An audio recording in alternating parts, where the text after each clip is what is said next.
Habituée à habiller les femmes avec élégance et fantaisie, Stella Cadente a imaginé un lieu très original, à son image, un lieu très créatif. Que ce soit à travers la mode, l'univers des parfums ou des arts décoratifs, Stella Cadente exprime sa créativité avec une grande liberté.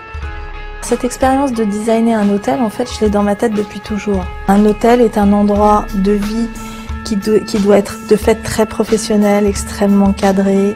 Les chambres doivent être très pratiques. Donc il y a quand même cette notion d'usage aussi qui est très importante dans un hôtel. Si on est comme ça dans une pièce avec des cimaises, avec un esprit très 19e siècle, très planté, très parisien, limite un peu bourgeois, et bien finalement on a ce plafond en fibre optique où il y a 1700 fibres optiques qui descendent du plafond et qui font vraiment un esprit complètement décalé.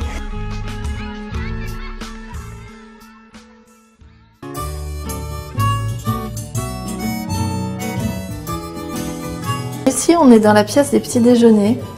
Donc c'est une pièce plutôt du matin. Donc comme vous voyez, l'atmosphère est plus légère, plus une atmosphère de jour parce que le matin, on n'a pas envie de rentrer dans le sombre. Au contraire, on a envie de se réveiller un petit peu. On a ici des fausses fenêtres qui simulent la lumière du jour avec des oiseaux et puis des champignons en sulfure devant. Cette pièce est habitée par la Médusa, qui est donc une lampe vraiment qui simule la méduse au fond de la mer. La créatrice a imaginé toute une collection de luminaires en ombre chinoise, mais aussi des appliques oiseaux, des têtes de cerf par-ci, par-là, des lapins, un rideau de feuillage, bref, un univers onirique qui envahit murs et plafonds de ce lieu atypique.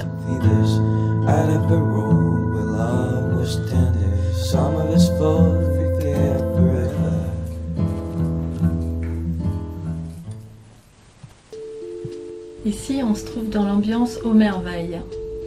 Donc toujours l'univers d'Alice évidemment, avec un chat qui ricane derrière moi, le chat du Cheshire, avec une moquette qui simule les rayures du costume du lapin, donc de l'étoile filante réalisée pour nous par Saint-Maclou. Ensuite des rayures un peu avec des couleurs qui soi-disant vont pas très bien les unes avec les autres, du rouge et du mauve, et finalement c'est ça qui fait la différence.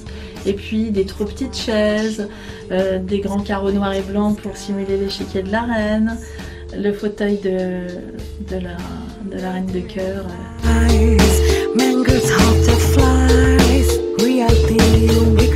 Dans l'hôtel, il y a 7 univers différents. Il y a l'univers de la forêt enchantée, puisque c'est quand même le thème récurrent dans l'hôtel, avec un vert sombre pour simuler la nuit et puis un jaune éclatant pour simuler le soleil.